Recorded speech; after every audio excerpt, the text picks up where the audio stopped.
Love is spiritual, not natural. You ever think about that? This is absolutely miraculous. With love, you get the results now.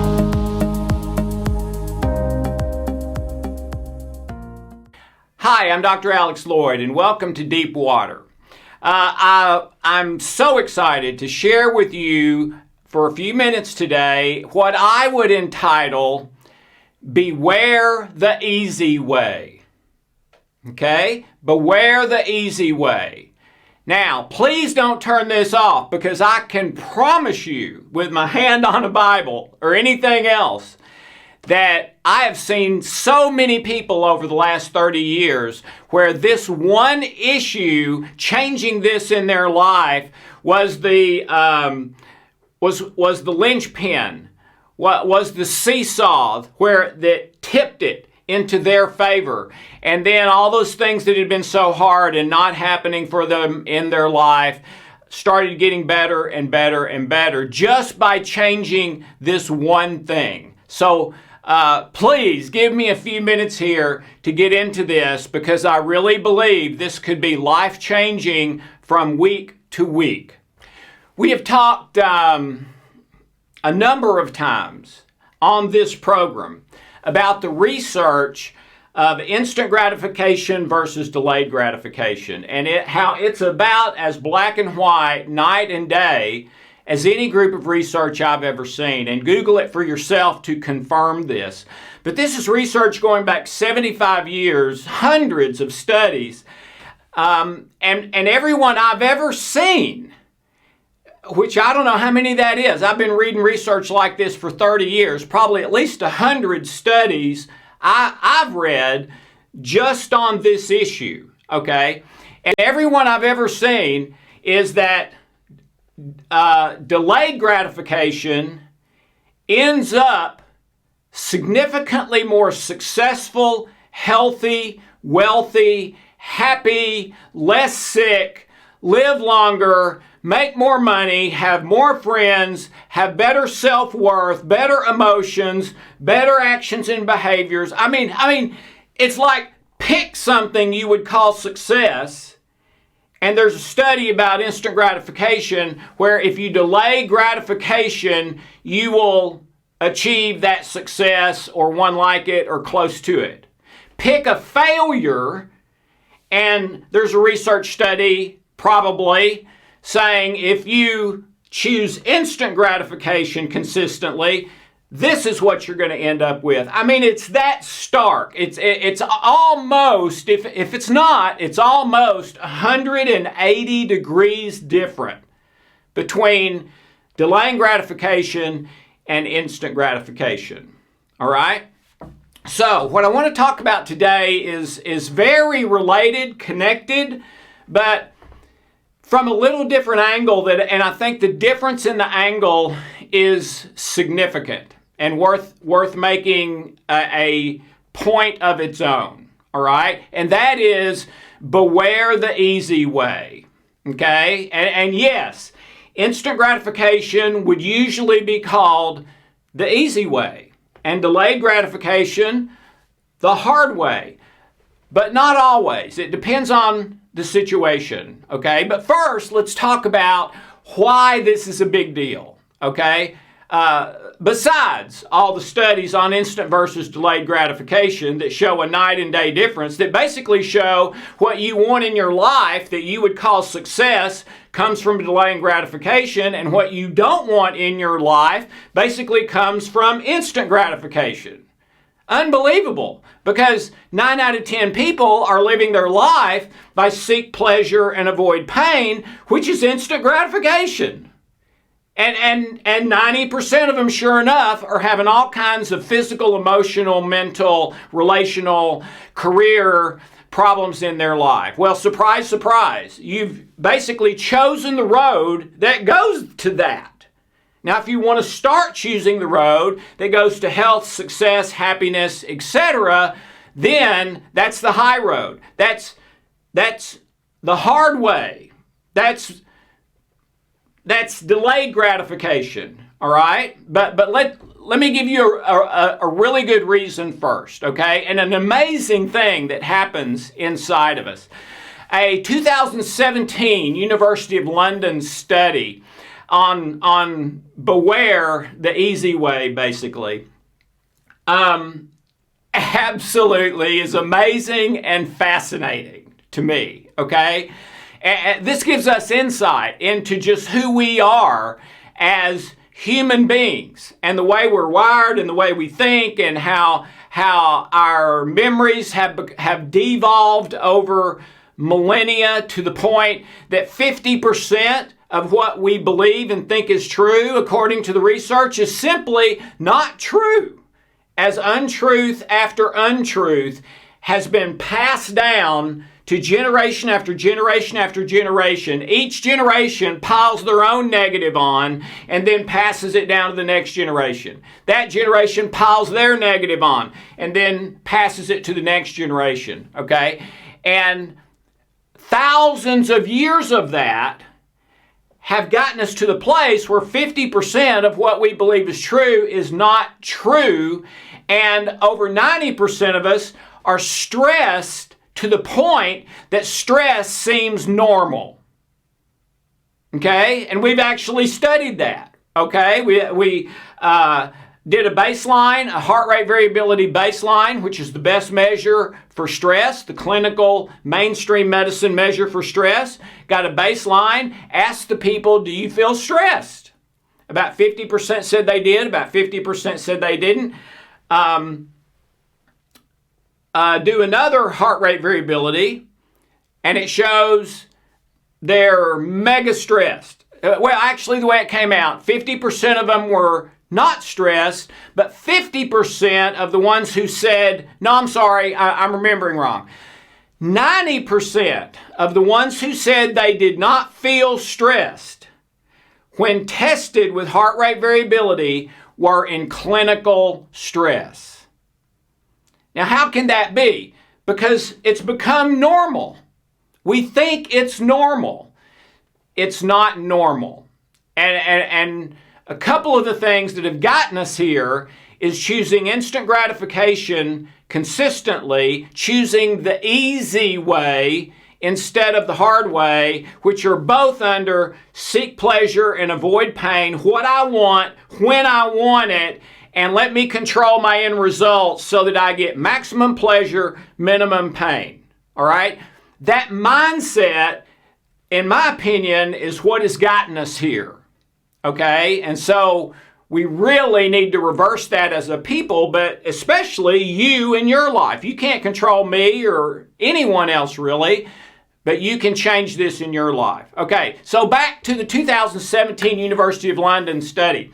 They had individuals sitting at a desk or a table with a computer screen in front of them or some kind of a big screen, and in their hand is almost like a game controller with a joystick. And they can do the joystick to the right or they can do the joystick to the left. All right? And their instructions are that when the test starts, there will be dots on the screen. The screen will be covered with dots. And those dots will either be moving to the right predominantly or to the left predominantly. And all the people who are doing the test have to do is, if the dots start moving to the right, do their joystick to the right. If the dots start moving to the left, do their joystick to the left. That's all they have to do. That's the whole test, okay? Well, what the participants didn't know is that while they were doing that and did pretty well at first when it worked easy, but then the designers of the test started making whatever way the dots were moving harder to get the joystick to go that way, which can become a little frustrating, okay, right? Well, you know what happened? This is amazing. The majority of the test participants, when it started to become hard to do the joystick the way the dots were moving, they started moving the joystick the other way. the way the dots were not moving. And when asked about it, they said they were moving the joystick the way the dots were moving. Now, either one of two things is going on. Either they're lying, okay? They just can't get that was too frustrating. So they just start doing what was easy, all right? They're either lying, or their mind, which is absolutely capable of this, their mind, when it started getting hard to do the joystick the direction the dots were moving, their mind literally caused them to see the dots moving the other way, which is exactly what happens in young ladies with anorexia, where they see something that's simply not there, and what they do, they don't see what is there, and they do see what's not there, okay? This is exactly what happened in this study, except it wasn't with people who were anorexia. It was supposedly with people who were normal, okay? But even normal, they started going the easy way and lying, or were tricked and said, no, I didn't go the wrong way. That's the way they were going. Okay? The end of their study, I would maybe write in this conclusion, and I think they may have done that too, and it would be this: hard is usually worth it. Okay? Hard is usually worth it. Okay? The reason that we continue to prioritize seek pleasure and avoid pain is because we think it's worth it. We think having what I want right now is worth not getting what I really want even more later. We think that low road, seek pleasure and avoid pain, is going to be better, at least for right now today, and so that's all we concern ourselves with, not the long term. And so we end up on a hamster wheel constantly in our life, prioritizing the thing that is actually becoming the source of more and more pain, more and more failure, more and more health problems, etc. Okay? So beware the easy way, and you may find yourself either lying to justify your instant gratification and seek pleasure, avoid pain desires, or your unconscious mind may be tricking you and causing you to see things in your life through the lens of seek pleasure and avoid pain that really are not that way at all, and would go much better if you gave up the end result, focused in the present in love, etc. Okay. When we choose the easy way, when we choose instant gratification, there's some typical ways that most of us do it, and then there's consequences of that. So I wanted to go through a few of those so that you know it's not just this one study. It's not just, hey, the high road's always better. No, there's a lot of reasons that you want to live this way, even though sometimes it's harder. All right, so let's take a look at those. Number one, when you choose the easy way, part of that is typically dumping on others, whether it's anger or frustration or what I want, when I want, arranging circumstances to benefit me rather than you. That's all a part of it, but I would call all of that kind of dumping on others.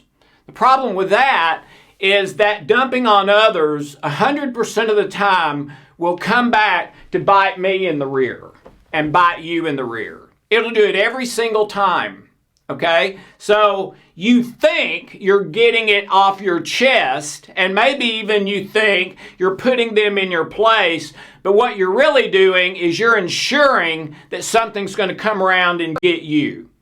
Okay? It's not a good trade. All right? Number two, when you put expectations on other people, then they will tend to dump on you, okay? As opposed to loving them, encouraging them, supporting them, but letting them do the best they can, and that's it. Now, I'm not necessarily talking on this one about if someone works for you, you don't have certain things they need to get accomplished. That's not what I'm talking about. I'm talking about putting performance expectations on them that are way up here, or something that they're not comfortable with, or something that you feel you should be doing but you just don't want to, or something of that nature. If you put unfair expectation on someone else, they will end up dumping on you, even if it's just in their own mind, even if they never say anything. Okay, and that's Einstein's action at a distance. You're connected to that person, and their negative thoughts about you can literally affect the physiology of your body. And if you put unfair expectations on them, you are guaranteed that's going to happen. Okay? Number three, when you choose the easy way, to the degree that you expect other people to adapt to you rather than you adapting to other people will start to avoid you. And if they can't avoid you physically, they'll avoid you in their mind. They'll all of a sudden you're off their good list, all right? Which is bad for action at a distance stuff and a number of other things too. Other people can see them reacting negatively toward you. Hey, what did he do? And now all of a sudden you've got a bunch of people talking about how selfish and unfair you are. Number four, to declare I'm right and you're wrong about 99% of the time shuts down meaningful relational intimacy and conversation. Okay? And that's the easy way. I'm right, you're wrong. Okay? But you do that and you've just damaged that relationship, and possibly until you go back and correct that. So I'm sorry, I never should have said I was right and you were wrong. And some people never say it, right? Those are the family feuds that go on for decades. Which means now you've got a negative relationship situation that's hurting you and them. And we've talked about how the 300% difference between a conflicted relationship and a harmonious relationship. 300% greater chance you'll get an illness or disease and die by middle age versus 300% more chance that you'll be healthy and happy long term. Okay? Number five, I would lump this probably under an umbrella word called selfishness, or what's in it for me, or business deal love. Okay? Selfishness ends with me alone, or with you alone. Even if I'm in a crowded room or a big family, okay? Selfishness always ends with being alone. Number six, demanding to keep your bias and prejudice in the face of maybe other truths, more truth, higher truth, conflicting truth, meaning I refuse to look at the whole truth. I'm just going to focus and demand what I believe is so that plays into all my insecurities and everything, because that's where I'm comfortable. Chevy's better than Ford no matter what the experts say. okay? Keeping your bias and prejudice puts a glass ceiling on your whole life, your career, your relationships, your health, everything, okay? And I don't want a glass ceiling. I want to have the best life I can possibly have. Well, you can't have that. Demanding to keep your biases and prejudices.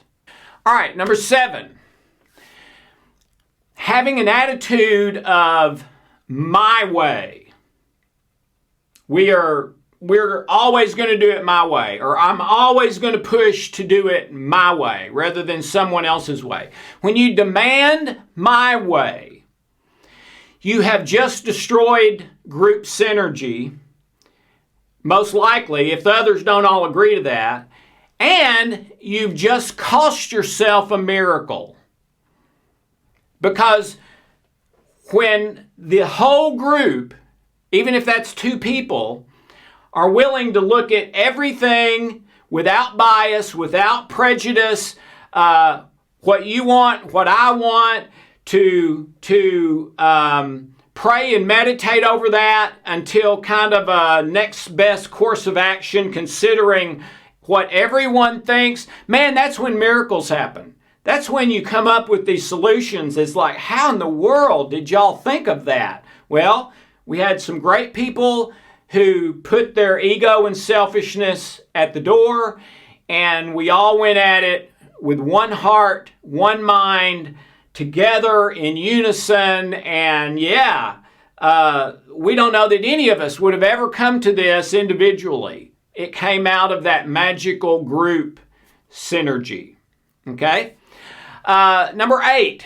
When you surround yourself with yes men and yes women, you are, I would say, at least 80% of the time, you are limiting what is your best option.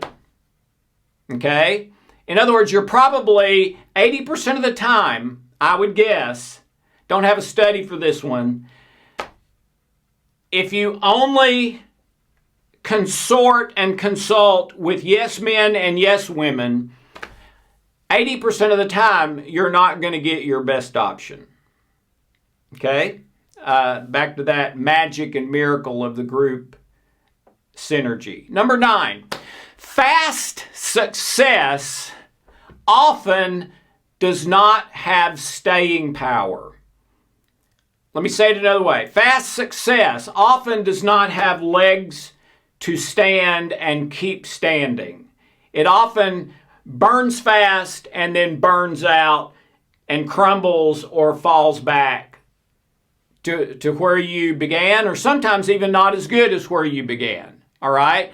So typically, the slow, step-by-step, not rushing it, being patient, not putting expectations on it, typically if you do it that way, when you get to the end, it will have staying power. It will be success for some period of time, sometimes forever, all right? Number 10, having it your way or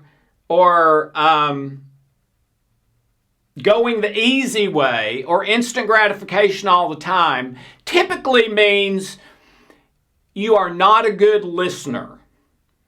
Okay? When other people are expressing stuff, you've already got your mind made up. You don't hear what they say, or you hear it, but you don't really understand it because you've already got your mind made up. When you don't listen, whether it's one person or 1,000 in your company, it tends to really destroy the trust. Okay? And again, kind of like the 1980 miracle story of the United States hockey team. A lot of people feel the greatest sports achievement, upset kind of thing that's ever happened in history. And what those players said in interviews and in the movie too, which is one of my favorite movies, It was all about trust and love for each other. They didn't have the best players. The Russians were way better. In fact, the coach of the United States team felt the Russian players were better at every single position. But the Americans had love. They had trust. In fact, the thing at the very end, kind of the culmination from the coach, was we believed. Okay? Well, believing is a trust thing. Belief is the overall umbrella. Faith is related to the past. Hope related to the future. Trust related to the present. Okay? So if I demand my way about everything, if I'm selfish, if I'm instant gratification, if I'm my way, usually you don't trust me very much. Okay? And part of that is I don't really listen. I'm going to do it my way. And you learn that after a while. So why discuss it anyway? All right? But if I do listen, unselfishly, I've checked my ego, I've checked my bias and prejudices as best I can, then we can have trust and have an absolute best outcome and have fun while we're doing it because we like and love each other. Okay? So those are 10 things about choosing the easy way. Beware the easy way. I'm giving you some reasons why. All right, last thing. Let me give you a few things that would serve as sort of a diagnostic to see, am I choosing the easy way or am I choosing the best way, the high road, the hard way, the delayed gratification way? All right, here's some diagnostics to help you see where you are. Number one, you get really bummed when something's not easy. Okay? Something in the anger or extreme anxiety camp. All right? Number one, you get bummed when something's not easy. Number two, you're stuck or you regularly get stuck. Okay? That doesn't usually happen on the high road, on the love road, on the win-win-win for all concerned road. That happens on the seek pleasure, avoid pain, business deal, love, what I want, when I want. It's all about me, etc. All right? So if you're stuck, good chance it's because you're trying to do the low road and that road only goes to one destination, which is negative emotions, negative thoughts, failure. Even if you're a millionaire, you're a miserable millionaire, negative health issues, on and on and on. All right. Number three, diagnostic. You experience almost a hopelessness and feel like giving up, or you do give up. That's number three. Number four, a deteriorating, declining, or ruined relationship. Okay? That's number four. Number five, you're missing opportunities for growth, prosperity, success, health and happiness. You see things happening to other people. You feel like really your life should be something different from what it is, or there's a level that you just can't seem to get to no matter how hard you try. Something's missing, and you feel it. Something's missing. Those are usually signs, 5 of them, that you are choosing the easy way. You are choosing instant gratification, seek pleasure, avoid pain, etc. So I come back to where we started. Beware the easy way. Because in my experience, a significant percentage of the time, not always, it's the wrong way. And it's the way where you get there to the end of your life and your experience is, I missed it. I missed what was most important. And you feel guilt, you feel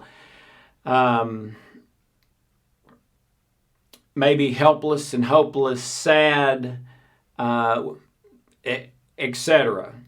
Versus if you choose the hard way, delayed gratification, win-win-win for everyone concerned, not my way, putting my prejudices and prides at the door, being a great listener, including other people, all those things that we just talked about, all right?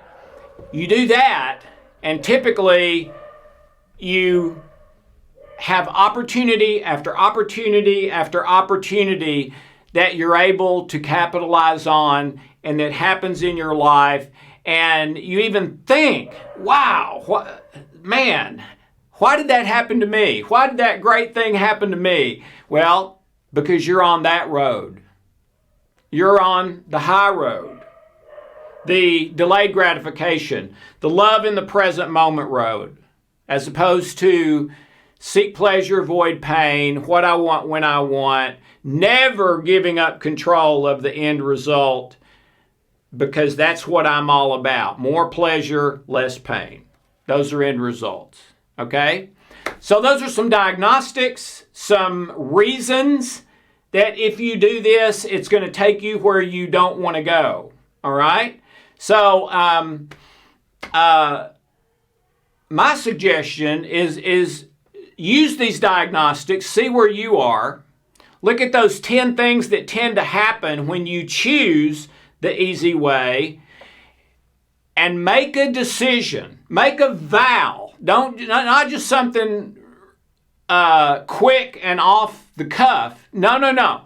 Make a vow. I'm as best I can, as God is helping me, I'm going to live this way the rest of my life. And it's this: I'm going to always be open to the hard way.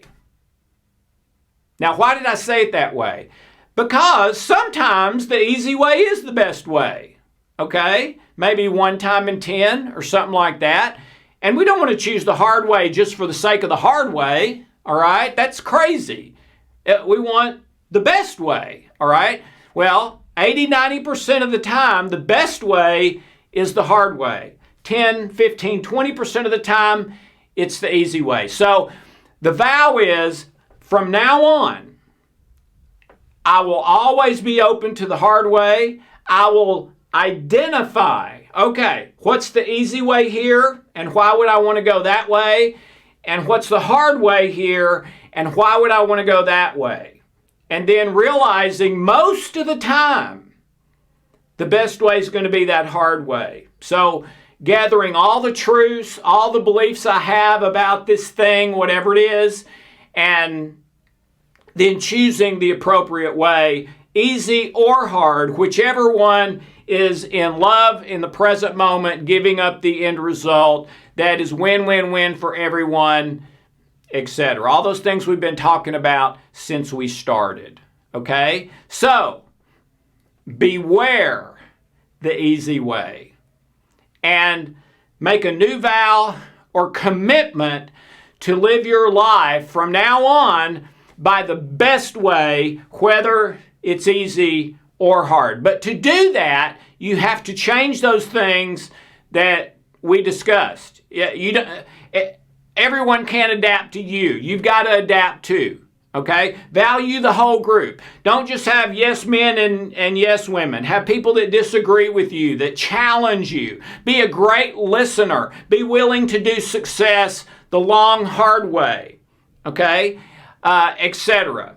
And I believe with all my heart, if you really, really, really do this, okay, and use some of the mechanisms we've shared to help you do this, okay, I'm just telling you, I've seen it change life after life after life in a week to 3 weeks or less. Some people a day or two, okay, because changing this one thing can change your perspective and how you feel and your actions dramatically by saying, no, I'm no longer committed to the easy way every time.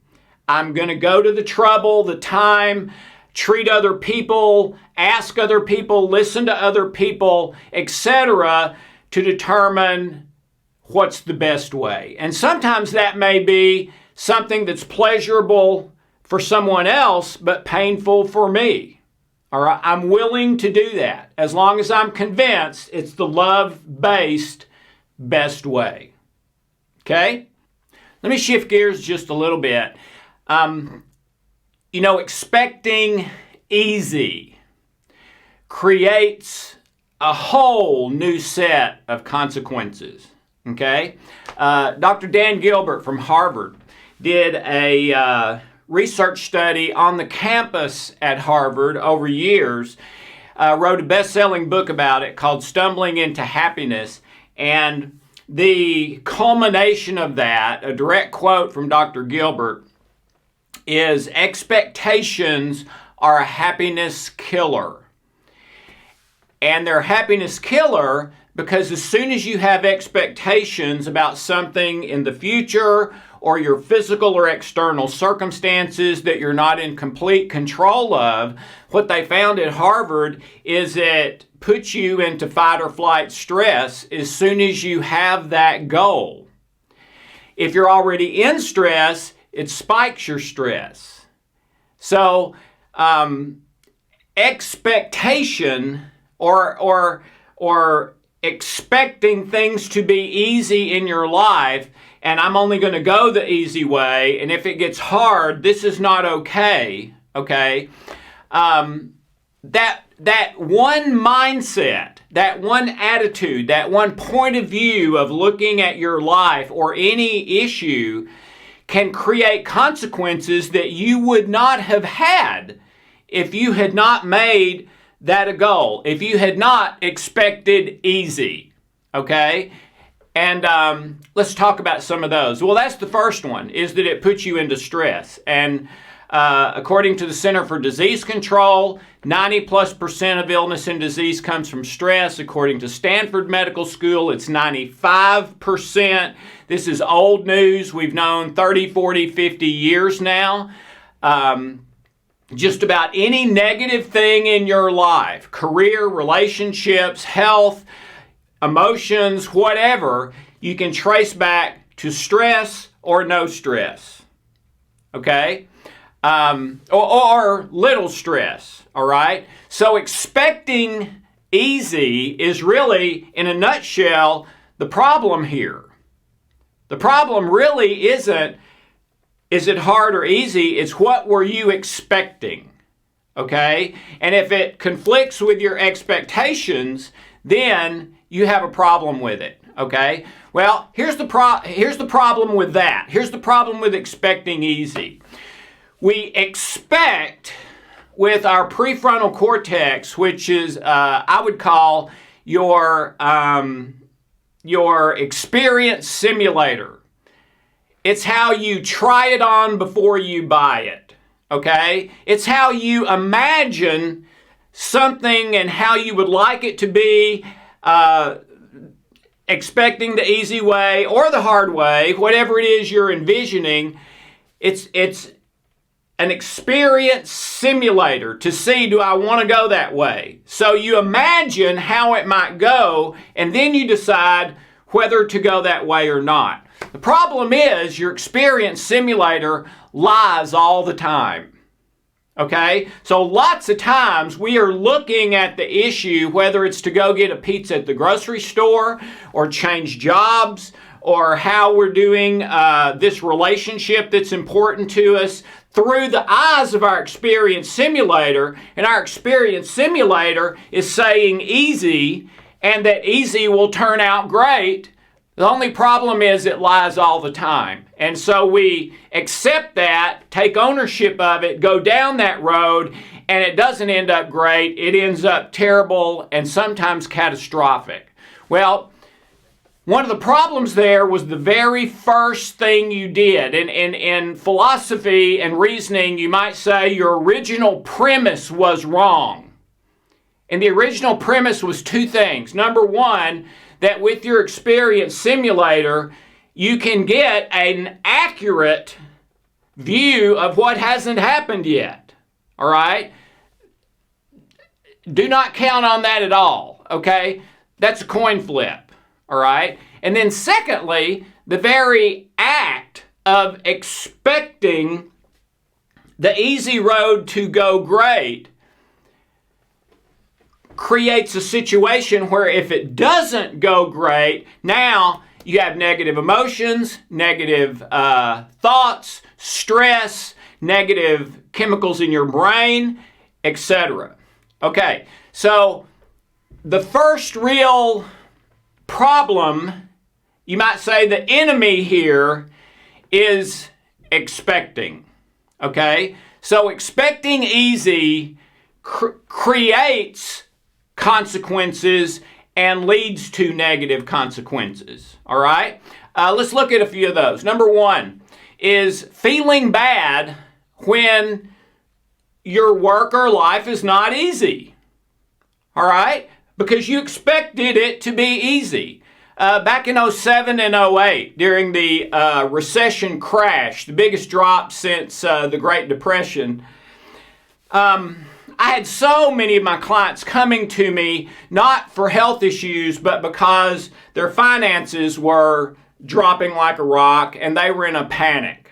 Okay, I imagine over 4 years when that was at its worst, I probably worked with at least 100 people who were really concerned about that issue. And I mean, some of them were so nervous and scared that, I mean, they went to the doctor and got new medication for anxiety and stress because of their worry. And I would ask them, okay, so let's look at the whole situation in integrity here, not just in a limited way out of fear. Do you still have a roof over your head? Well, yeah. You still have 3 meals a day to eat? Well, yeah. You still have a car to drive? Well, yeah. Do you foresee a situation anytime in the near future where you won't have a roof over your head, won't have a car to drive, or won't have food to eat? Well, no, not really. But if this keeps going on, we might have some things that are not easy. There you go. You were expecting easy. And when you had it easy, you were expecting it to continue, which is normal. We just shouldn't do it because we never know what's around the corner. And all of us have unexpected bumps in the roads and mountains we have to get over and fall down a lot, and metaphorically and all that sort of thing. Okay, so I would say to those 100 clients of mine during that time period, one at a time, let me describe the situation and just see what you think. What if you picked up your whole life, your house, your car, your kids, your job, everything, picked up your whole life and took it over and put it down in the poorest part of Ethiopia, where they are so poor that their big concern is, are they going to eat today or finding clean water? Okay? And we set your house, everything down right in the middle of all of that. Would you still be afraid of not having enough money and stuff like that? And they would think, and then as I remember it, every one of them answered this way. There may have been one or two that didn't that I'm not remembering, but pretty much every one of them answered this way. No. You know, if that happened, I think I would probably now be worried about protecting the life I have that is so much better than anyone else's around me.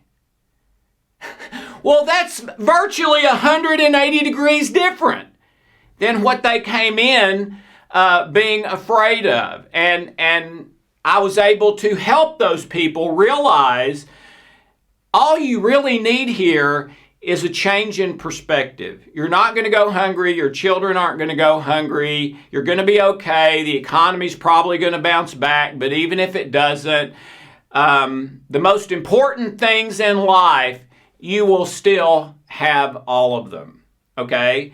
And so that's the first one, is feeling bad when your work and life are not easy because that's what you were expecting.